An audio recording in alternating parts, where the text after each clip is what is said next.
had a website, but it was almost like a vanity project back then. Now it is like an entrance fee to have a business. Good. Hey, I wanted to let you know that the Google guarantee, the Google ads, man, I'm getting 12 to 16 calls a week.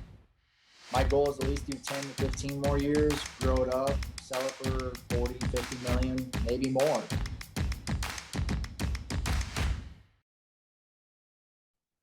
Hello, everyone, and welcome to Titan Talks. My name is Jonathan Stern.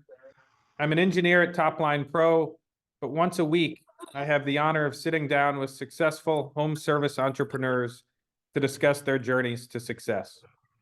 Today is March 1st, 2024, and my guest is Donald Gilbert, owner of Four in the Fire Fencing, a fencing company serving Darlington, South Carolina, just outside of Florence. Donald runs the company alongside his two teenage sons, but recently business has been so strong that he's been able to hire 3 other workers. Donald, we've been wanting to get you on for a few months now to hear about the trajectory of the business. Thanks so much, and welcome to Titan Talks.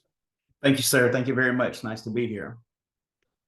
I do want to make one clarification, if I can, just for a moment. So I do have my sons as a big portion of beginning our company, but my best friend, you know how sometimes you have a silent partner in a business, and usually that silent partner is a financial person, but my silent partner is my best friend. He works right alongside me.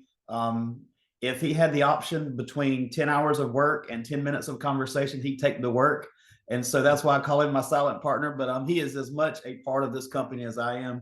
And I appreciate him, and I don't want to leave him out. So yes, sir. So that's where the 4 came from Four in the Fire Fencing. Obviously, it's a biblical reference as well. And so, you know, there were 4 that began the company, and we have added some folks through the weeks, actually, not just the years. It was gonna be my first or second question. Tell me about the name Four in the Fire. Could you? So we have the people. It's your 2 teenage sons. It's your silent best friend, and of course you, Donald. Right. Say a little bit more about why the biblical reference means something to you, and why you elected to go with Four in the Fire. Well, ironically, the credit to the name comes from my silent partner, my best friend, Steve.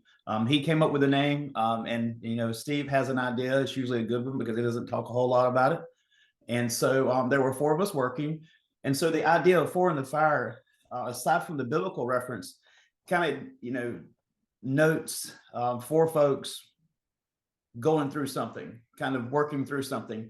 And when you start a business, it's definitely like a fire. It's definitely a challenge. And so there were 4 of us with a challenge. And obviously the biblical reference comes from, we're Christians, all 4 of us. I pastor a church here in Darlington, and we wanted to have a ministry type setting. We have numerous customers ask us about our name. And so our name gives glory to Jesus Christ and not to ourselves. It doesn't have my last name, doesn't have Steve's name. We want to make sure it's always about the right person and not us. Wonderful. I imagine some of our listeners may not know the specific reference Four in the Fire. Could you say a little bit more? Oh, yeah, I'm glad to. So Four in the Fire. Just a few words, if that's okay. Got it. So to make a long story short, there was a bad king in Israel, and he didn't like these 3 Hebrew guys that were talented. And so he heated up a furnace really hot, and he threw them in there. And then he looked in the furnace, and he said, and I see a 4th person. And if you, in the King James Version, he says it looks like the Son of God. And in the ESV version, it looks like a son of the gods. And so either way, however that reference translates out, he knew there was something divine going on that was beyond human control. And so that was the 4th person in the fire. So we put that scripture on our shirts and on our uniforms, and try to, like I said, just try to be a ministry as well. So it works with our work setting as far as the in the fire setting, plus also, and it also gives us a biblical reference as a point of conversation. Excellent. So Donald, you're a pastor as well. How did you get into fencing, and take us through the breakdown of your time? Okay, well, so as a pastor, even though I'm a bivocational pastor, there's really no such thing as a part-time pastor. You just never know where pastoring when it happens and what you have responsibility for.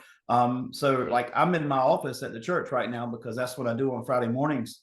Well, as far as time frame goes, it just depends on the week and how that goes. Friday's not just a day in the office. The crew is generally off. Steve and I work. Sometimes my boys work. It's kind of a good cleanup day, a good day to plan and budget and pay bills and those type things. So that's more of our focus. Instead of running and trying to almost finish things Monday through Thursday, we try to knock it out on Friday and be completely done for the week. Great. And then when did you start the business and Oh, tell yeah. us about your journey into fencing? Okay, so we began. I built fences. I won't say a lot, but I learned a little bit about fencing from an uncle of mine. He's passed away now. He's a great guy. And my cousin, which was his son. And so I worked with him a little bit. Well, then we built a fence at my house, 2005 probably. Wow. And so I had a little bit of knowledge of building a chain link fence. Well, I was preaching a funeral one day at the church I was at a few years ago. And I noticed that some of the people at the church it was raining, and I thought, you're going to run into that ditch. And so you need a fence there. And so I know that sounds weird, but there was just a huge ditch at the side of the road and outside the cemetery. And so I went and told the church, I said, we need to build a fence here. I said, I'll build the fence. You buy the stuff and I'll build it. And we were out there in the rain. I believe it was February. It was about 40 degrees, me and my boys. And a guy pulled up and he said, you guys do this professionally? I said, no, we don't do that. And so he said, well, I need a fence on my property. And he lived on that same road. And we went to his property, and in our minds, it was a mansion. It was a huge fence. And of course, in our minds at the time. And so he ended up hiring us to build a fence. And at that point in time, we realized someone would pay us for our services. He was pleased. And since then, that's been about 5, maybe 6 years ago. We have not been without work since that day. And we've grown. And the cool part about it was on his job, Steve, my friend, stopped by to help us out because he saw us working because he lives right there. And he said, so what are you guys up to? Well, we're building a fence. And so that's it. That's where the Four and Fire fencing was born. Was there any advanced training or certifications necessary to become a professional, or did you just launch into it with the skills you developed over the years? Well, in South Carolina, there's no license or anything for fencing, but there's lots of training. Now, of course, there's some training you can go online and find, and it's not always great training. So you have to be very careful. But one of the best things that happened to us was I was in Lowe's at some point in time. I don't remember the date, but it's been a few years back. And I bumped into a guy who was locally doing fence work in my area, probably the largest company, certainly the largest name. He and his dad had been in business probably 40, 50 years. And we're great at it, very well known. And he took me under his wing. And as far as any extra training, he was my training. He taught us a ton. My boys learned to weld. I don't weld, but that's a part of what we do. Just really, really was a great fit for us. And so after that, I was teaching school at the church that I was working at. So I was only fencing in the afternoons for the first 2 or 3 years. And then it just exploded after that. And like I said, so the right people in the right place.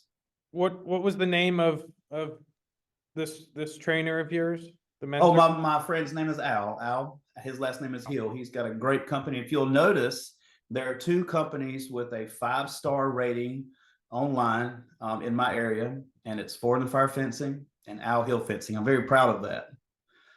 But we've been able to maintain good relationships with our customers and do what we say. How does that relationship work? So 2 5-star fencing companies in the same area. Oh my goodness, this is a new Zoom feature. Are you seeing these fireworks? I do. The fireworks. That was good. That was a big climax. So two 5-star fencing companies in the same area. Yeah. Do you see yourselves as competitors? Is it good to have, 2 great companies pushing each other to be the best that they can be. How does that relationship work these days? See, well, first of all, Al and he's a former pastor, and we put Christ first, number one. And so that solves some of those issues. And secondly, maybe to a lesser degree, some would say to a greater degree, Al is in the process of retiring. So as far as the competitive aspect, there's that. And really, so there's not a lot of competition on that end. Got it. But I can't take any credit there because there's a guy who would be considered my competitor who wasn't planning on retiring a few years ago, who took the time to teach me. And, you know, I can't take credit for that. That's just a good man teaching somebody the trade and refining and helping. And so really the answer to that question is just kindness wins out. You know, I mean, honest to goodness. And we've had situations where he priced a prospective opportunity and I priced one, and they would be different, and one would get the job and one, you know, maybe neither, or sometimes the other. And but it's never been a vicious situation. And like some people say, there's enough work out there for everyone.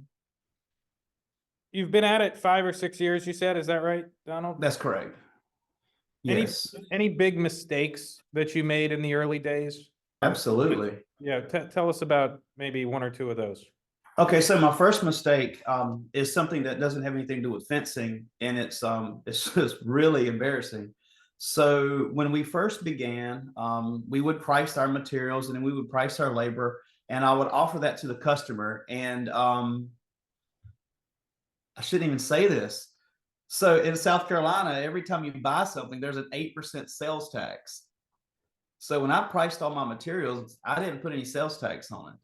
And so when I bought my materials, I was paying more for my materials than my estimate. And I could not figure out why. And about 2 months in, I realized I was giving away 8% on every job. Okay.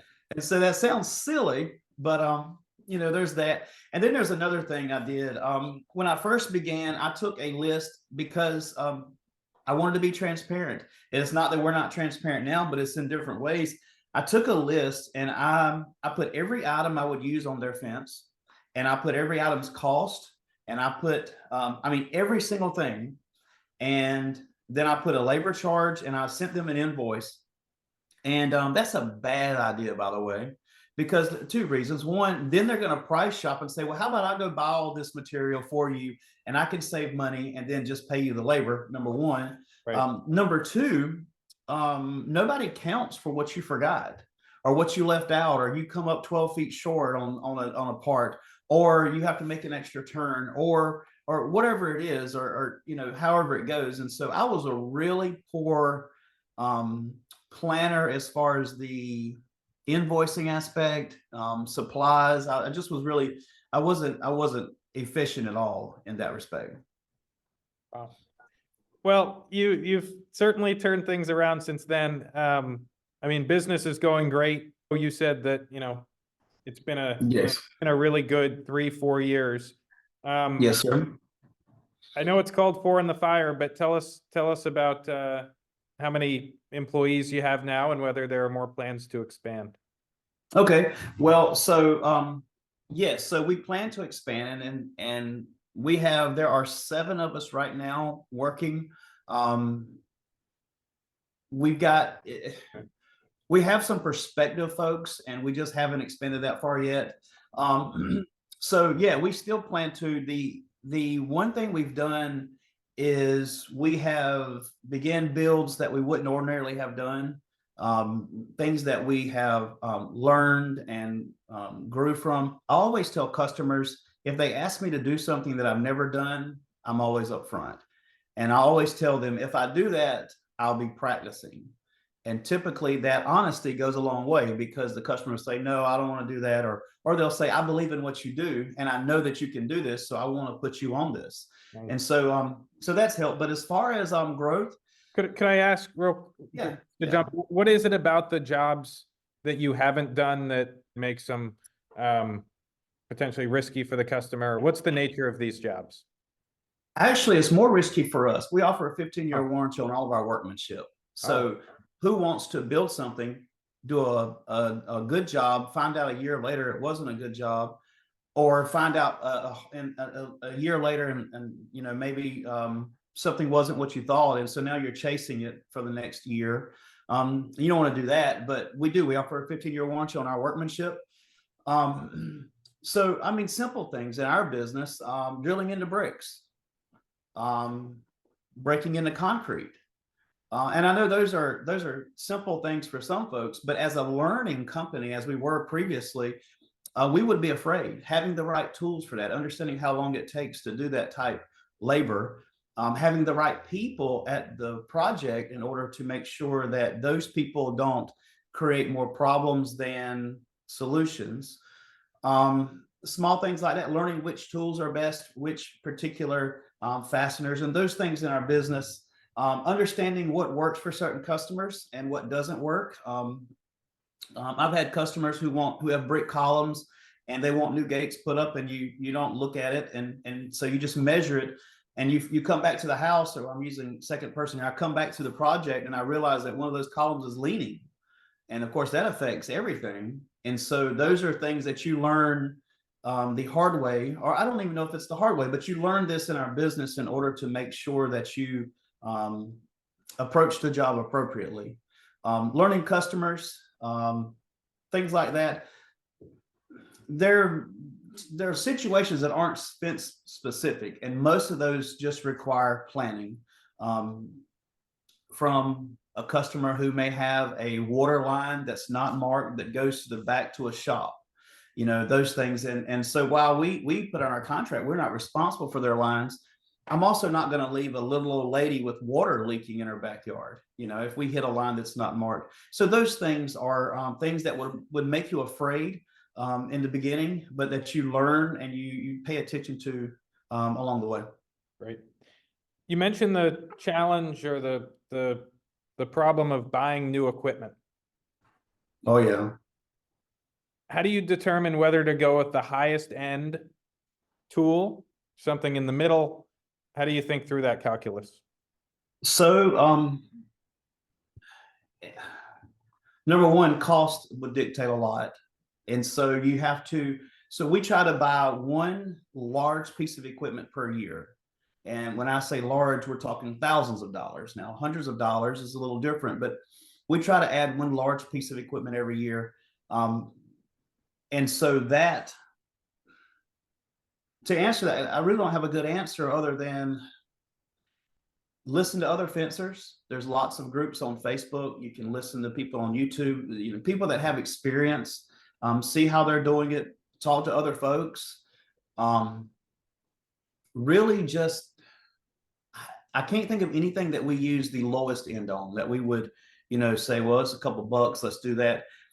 Generally speaking, the more you spend, the better the tool is. Certainly with hand tools, typically speaking, the lower cost tools don't hold up over time. And for what we do, you really want something that you can abuse and still get work out of it. So as far as hand tools and those things, as far as large tools, it really just depends. That if you've got the money, you've got the money. If you don't, then you sometimes that dictates what you do. Great. How many jobs do you have on the schedule, Donald? So we're probably 30 to 35 jobs out. We have and so how many months booked out is that for you? So we're booking into May right now. Okay. And I have 17 customers to see. That's on my list. So I will see them hopefully between today and the middle of next week. And that's part of the balance that I have is thankfully I have a great team that's great on the job. That's where Steve is amazing, because Steve can start a job, he can start on a project, and I can leave, and I know that someone's there that we trust, someone whose name's on the business. And so I can leave and go buy materials, or I can leave and go measure someone.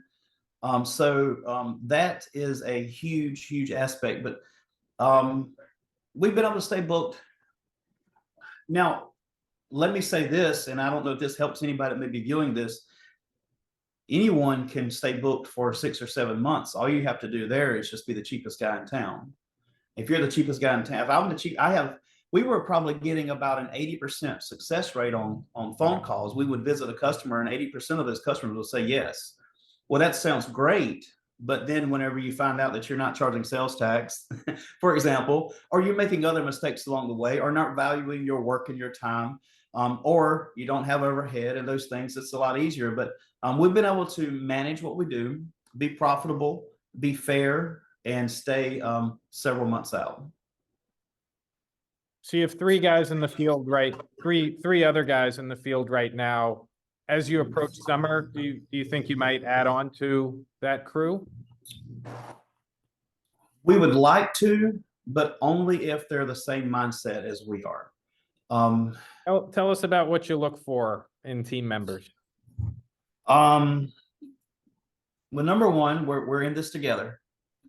So to use that same in the fire aspect, if I'm having a bad day, everyone's having a bad day. If he's having a bad day, I'm having a bad day. If it's a difficult day, it's a difficult day. We're going to be in it together. We had the same. Yesterday, digging was hard yesterday. Lots and lots of rocks in the ground, and we should have been done 3 hours prior. But it was bad on everyone, and we all stuck to it. So I don't want a guy who just punches in and says, "Well, I'm leaving at 4 o'clock," or whatever the case may be. I need a team member.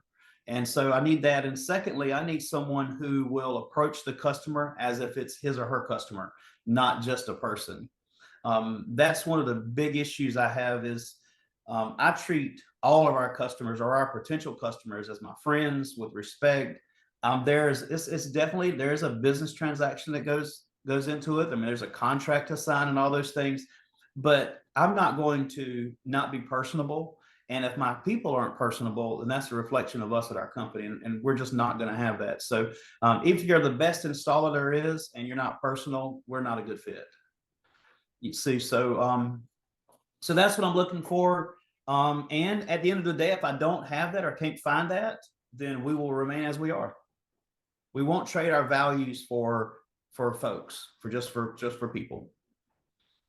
Let's turn to marketing and growth, if that's okay. Would love to hear what are the top 2 or 3 ways that you guys get new customers. Top Line Pro. I know this is a Top Line Pro call, but let me tell you about my website. Yesterday I was in a neighborhood. I had, and you can validate this, and you can, honestly, goodness, you yourself could pull this up on Google. I had 3, I believe, calls from my website, text messages. They were in the same neighborhood, brother. I walked to the job. I walked from one yard to the other. And that's how awesome that was. That while we were there, someone saw someone working, contacted us, and they were actually in the same neighborhood. So it was so awesome that I said, listen, if you've got a second, if you'll walk across it was a 1/8 of a mile walk. If you'll walk down here with me, I'll show you exactly what we do and take you to the project. And so really good situation there. I know this is a Top Line call right now. We're talking to you guys, but it's been revolutionary on what we do. It just really has. Do you have the website on your truck, Donald, or how does that work? How'd they hear about you, see you guys?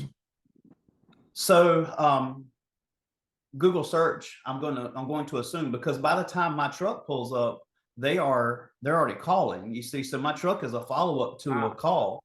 And so I hear a lot of you guys have great ratings on Google. I hear that a lot. And to be honest with you, for me, Google ratings may matter to me, but I want to know what they've done. I want to know what other people say about them in person. But I tell customers, the customers who are my age may work that way, but the younger customers, they don't. And I'll also tell you this. So 1, 2, 3. The 3 calls I got yesterday to Top Line from my website were out of state area codes. And let me explain what that matters. So word of mouth can't travel to New York. Unless we're a national company. Let me give you an example. What city are you in? You're in Boston, right? Boston, yep. Okay, so if you moved here to South Carolina, you would know no one, maybe, but you wouldn't know a fence company. And so your way of finding a fence company would be through online search. Right. And so that would be your reference situation. And then you may go a little deeper, but that would be the way that you handled it. And so I get a lot of folks from our website whose area codes don't match mine. And so that really does help us. Now, you still got to sell yourself to the customer. You've got to be fair. You've got to be honest. You've got to be true. You've got to be available. But that is, that's a big part of what we do. Now, of course, I would say half of our business is response to our website, and the other half is probably calls that sound like this. Hey, so you guys work for my friend that so-and-so, and I got your number from a person at work or whatever. So personal references, but I would say half of them are probably coming from top line from our website. Unbelievable. Why did you get a website? Walk us through that decision. Wow. Okay. I'm cheap. Okay. Every business owner has to be cheap. You have to be cheaper. You'll find out you have more month at the end of the money. Is that how they say it? So anyway, we talked about a website, and we talked about having our own, doing our own website, you know, because, well, we could just figure it out. Well, we did the Facebook thing, and we still use Facebook. Facebook's very important, and I think we have Instagram. My sons take care of that, so I couldn't tell you exactly. So I talked to Steve, and we said, man, we're not paying for a website. That's silly. A lot of people think they don't need a website, right? That's exactly right. And so at that time, we were experiencing growth, but not exponentially. Just, you know, we would grow. We may grow 20 or 30%, but 20 or 30% of a small number is not a lot. And so we would do that. We would subcontract some work. We would be the subcontractors. And so I can't even tell you at what time we started talking, but I got a call from Topline. I really put him off for a while, and I've got a really cool story to tell you if you got a second. Oh, sure. So I put the guy off. Bring it on, Donald. Okay, so I talked to Topline, and I talked to my crew, and we were like, I just don't know, man.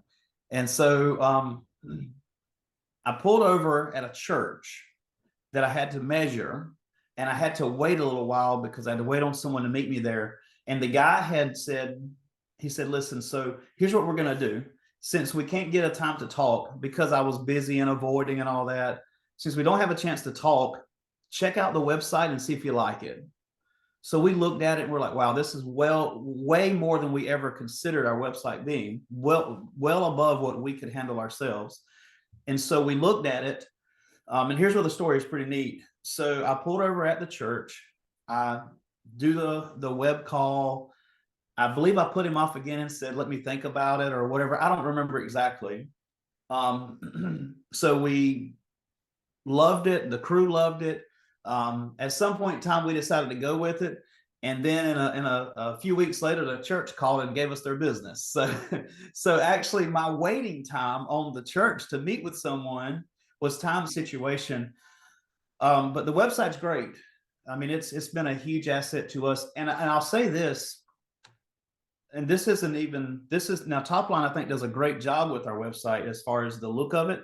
And there was one change I asked them to make, and they made it overnight. It might have been instantaneous. I don't remember. It was within a matter of moments. We try to be quick and responsive for you, Donald. I mean, it was just a scrolling thing. When you scrolled, there was a part for us that looked like it was kind of the graphic was it was a color issue. It looked like it blended in.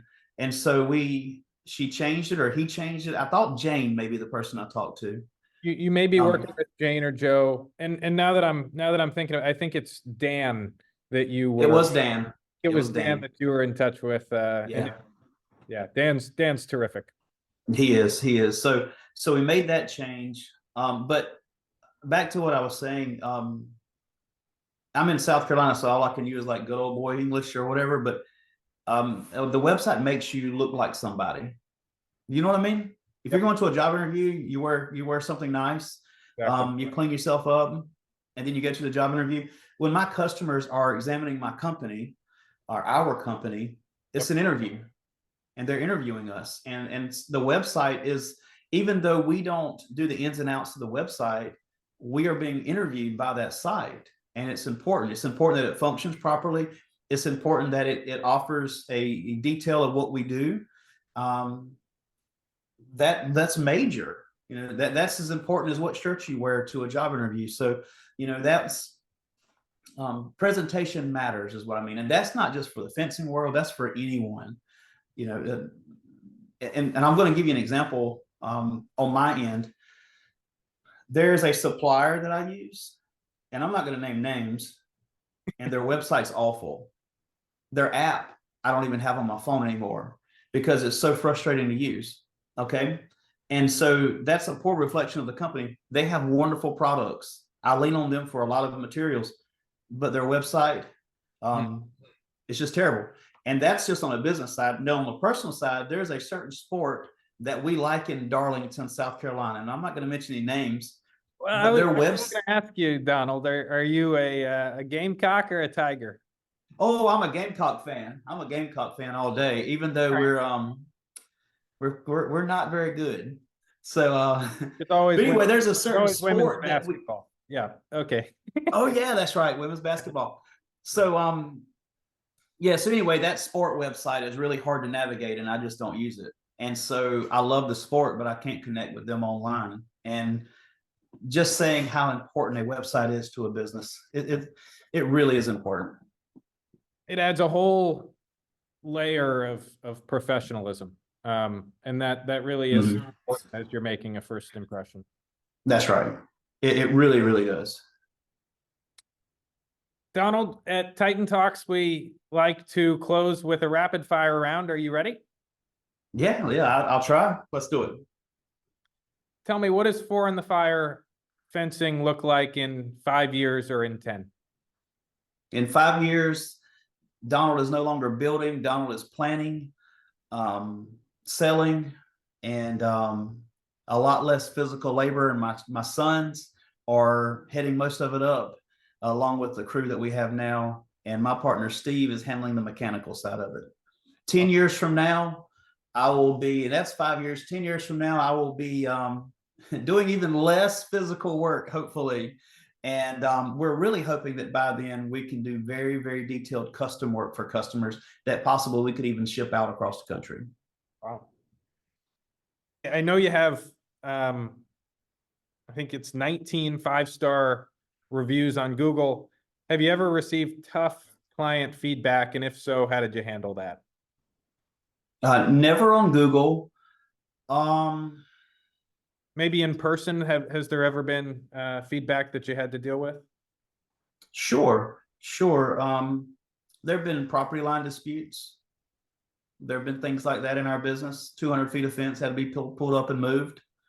We've done it. We do what it takes to make the customer satisfied, because that customer is not only my customer, that customer is my friend, and I'm not going to put that customer in the best spot. When we first started, we had work. We have gates in our business, especially for wood fencing. Gates are always, wood gates sag. We don't even use wood frames anymore. We use steel, but we have replaced those when customers called and said, I have this issue. Even though they never paid us for a steel frame, we just replace it. So yeah, I've had negative feedback, but I'm not going to let it stay negative. I'm going to do whatever I've got to do to make it right. Great. What is the most surprising thing about being a business owner in the home services industry? So the amount of business it takes to run your business was the most surprising thing for me, because honestly, when we first began and we were building a fence every week, one fence a week, all I had to focus on was what I was doing next week. I never had to focus on what I was doing in May. I never had to focus on budgeting. I never had to focus on that. So the most difficult side, the most surprising thing, and I know this sounds silly, but is the business side of it, not just the construction side of it. I really learned a lot through the time. And to close, think back 5-6 years, what has been your proudest moment at the helm of Four in the Fire fencing? Well, there's nothing that's that I can be more proud of than my children. Steve, it's almost like it's our children because Steve kind of took one under his wing whenever he was working. I took one under mine, and my boys were in third grade. They were 9 years old whenever they started helping me. They were so small their hand could reach through the chain link and tighten up a nut. Nobody had to walk around the fence, and that's incredible. But they're growth, their skill level, their dedication is unmatched. It's unmatched. And so I very, very much am proudest of them as a part of our team. Of course, I'm dad, so that matters to me. But everyone on our team they're our friends. They're workers, laborers, and whatever. But I am proudest of those folks who represent what we do. Well, Donald, thank you so much for sharing your story and being a part of Titan Talks. It was so good to meet you, and we wish you all the luck in the world. Thank you, sir. Thank you. Thanks for having me, buddy.